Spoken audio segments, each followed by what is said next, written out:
Hello friend, मेरा big friend study class में आपका स्वागत है।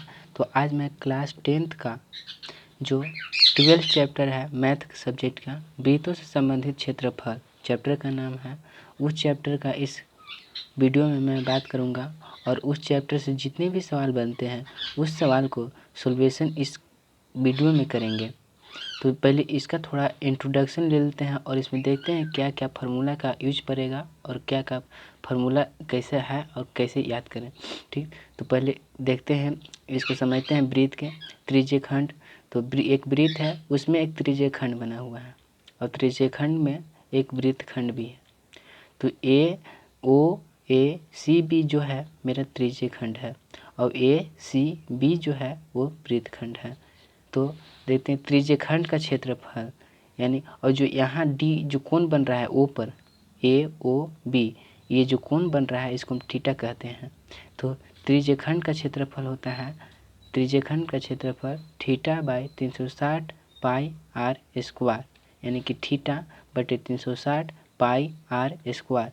और वृत्तखंड का क्षेत्रफल होगा त्रिज्य खंड का क्षेत्रफल माइनस त्रिभुज का क्षेत्रफल, अर्थात त्रिज्य खंड का क्षेत्रफल यानी कि थीटा बटे 360 पाई आर स्क्वायर माइनस त्रिभुज का क्षेत्रफल। तो ये हो जाएगा वृत्तखंड का क्षेत्रफल, यानी कि हम ये पूरा जो त्रिज्य खंड बन रहा है उसमें से हम ये त्रिभुज का क्षेत्रफल घटा देंगे तो मेरा सिर्फ ए सी बी यानी कि वृत्तखंड का क्षेत्रफल बन जाएगा।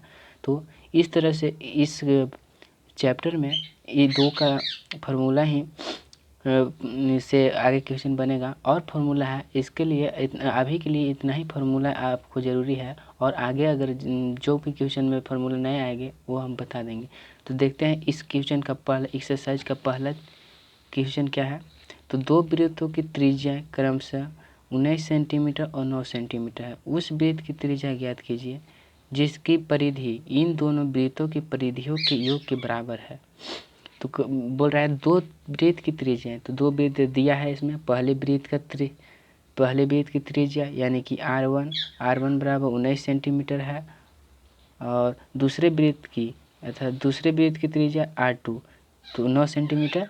बोला दो वृत्तों की, तो क्रमशः ये हो जाएगा पहले वृत्त की त्रिज्या 19 सेंटीमीटर और दूसरे वृत्त की त्रिज्या 9 सेंटीमीटर, R1 और R2। तो देखेंगे इसमें, अब लिखेंगे पहले वृत्त की त्रिज्या तो R1 इक्वल टू 9 सेंटीमीटर लिख लिया और दूसरे वृत्त की त्रिज्या R2 बराबर 9 सेंटीमीटर लिख लिया।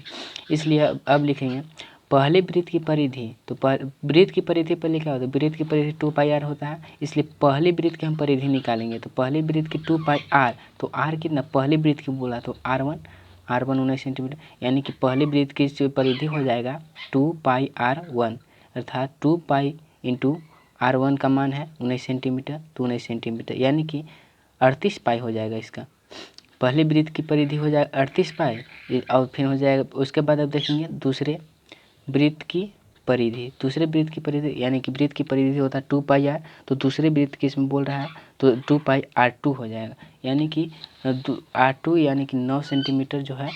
तो दूसरे वृत्त की परिधि 2 पाई आर स्क्वायर 2 पाई R2 है, इसलिए 2 पाई इंटू R2 का मान है 9 सेंटीमीटर। क्वेश्चन में आप देख सकते हैं R2 मैंने माना है उसमें जो 9 सेंटीमीटर है, इसलिए 18 पाई सेंटीमीटर हो जाएगा। तो दूसरे वृत्त की परिधि 18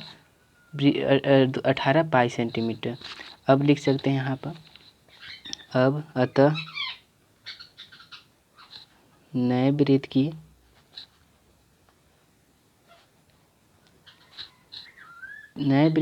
त्रिज्या,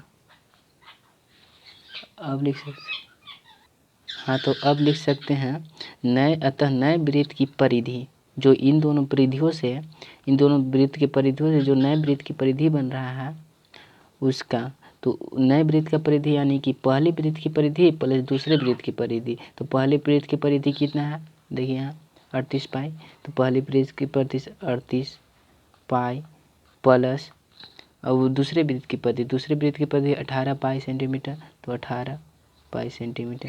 अब देखिए 38 पाई और 18 प्लस 18 पाई तो हो जाएगा 56 पाई। ठीक, अब होता है नए वृत्त की परिधि, तो वृत्त की परिधि होता है 2 पाई आर, तो 2 पाई आर। नए वृत्त की परिधि 2 पाई आर। अब देखिए यहाँ से पाई कैंसिल हो जाएगा, तो 2r इक्वल टू 56। इसलिए अब लिख सकते हैं r इक्वल टू 56/2। यहाँ गुना में है तो यहाँ भाग में आ जाएगा और 2 से कटेगा, 2 2 जा 4 और इस 1 इसमें गया, 16 में 2 2 8 जा 60, तो r इक्वल टू 28 सेंटीमीटर। तो हमें पूछ रहा था वो आंसर निकल गया, तो इसका आंसर यही हो जाएगा। धन्यवाद।